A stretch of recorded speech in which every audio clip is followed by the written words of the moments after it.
Hey guys, how y'all doing? You doing alright? I hope y'all are doing good. Hope y'all's day is wonderful. Hope y'all having a wonderful, wonderful day. Want to come on for a little bit and chat with y'all.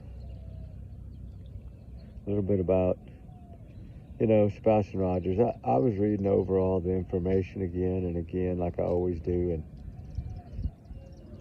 I don't know, guys. I'm kind of upset about a few things in this case because it looks like, 3 years prior, they said was the first CPS. That was Christopher Proudfoot's words, remember, on Answer Grace?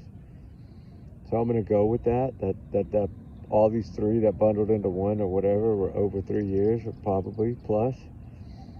This child's been asking for help for over 3 years. I wonder how that CPS or whatever up there feels right now. They could have prevented this. You know that, right? They could have prevented this. It's like they prevented some of Wells brothers from going missing, just like she did, or being sold or whatever. There's no telling what they did. Ruby, come on. There's no telling. There's no telling, guys.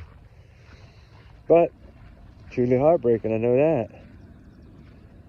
Especially to think about, right? Because if you think about it, Ruby, over here, if you think about it, 3 years of asking for help and not getting it, that's a long time. A long, long time. Long time. But I think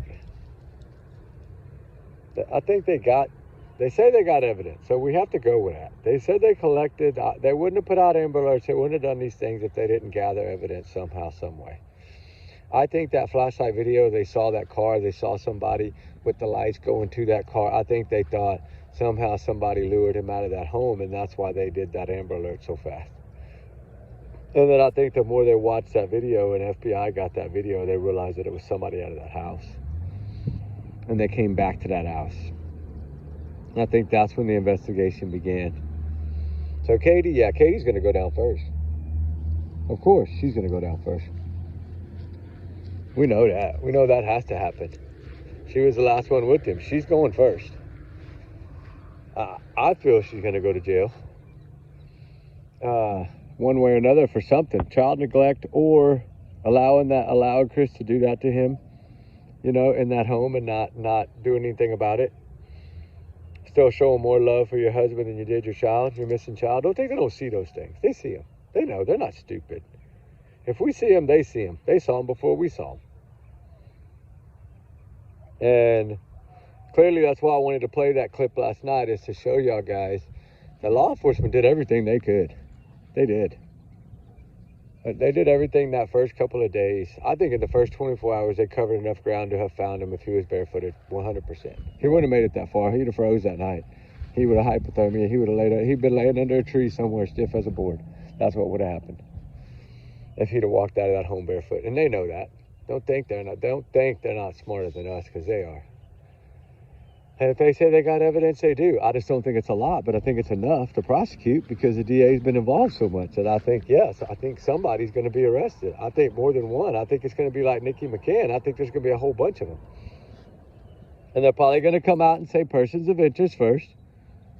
And they're not going to leak anything because that's how tight-lipped they've been, and I don't blame them. It'll help better out at trial. If they're quiet about everything, it does help more.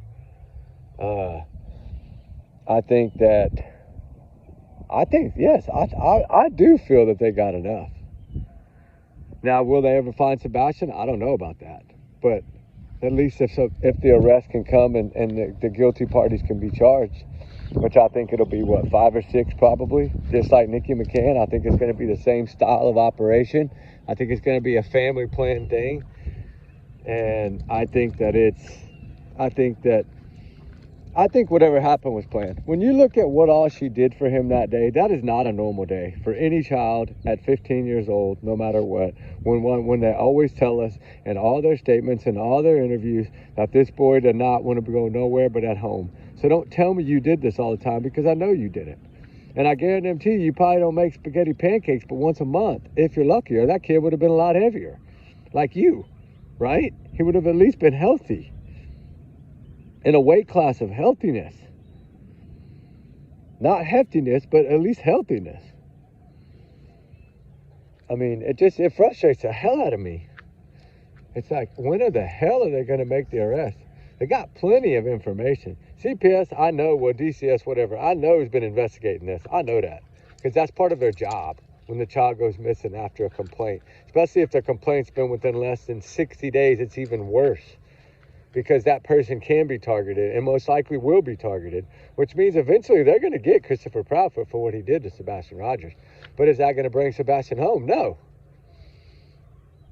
In my opinion, no, it won't. We're going to have to find this child. No matter where he is, Dog Bounty Hunter is correct. You have to find the child to get the truth. You do. And so the rest are going to come probably before Sebastian's ever found. Because I do feel that something is brewing right now with DCS. I've reached out. I've sent emails, 20 or 30 of them. I've got back a couple of replies, pretty much that they can't share anything with me, but I asked questions. Hey, do y'all do this? Do y'all do that? Like we do in Texas. And of course, her response was yes. So I know now at least what they have to do when the child goes missing if the case is less than 60 days old. So think about it. It might have interrupted their dinner, but it's going to interrupt a whole lot more than that, I feel, pretty soon. Because I think they're going to target him first. That's going to help law enforcement. Because if DCS or whatever can get the charges first and get the arrest done, and then they can get her for neglect and allowing this to happen to this child, I think that what that would do is open up a whole nother door that'll allow law enforcement to have them then separated. Not saying that he'll get a statement out of him, because he might not. But the longer you leave them in there, the less they talk and be able to associate and communicate in the public, the more goes through their head, right? And they know this.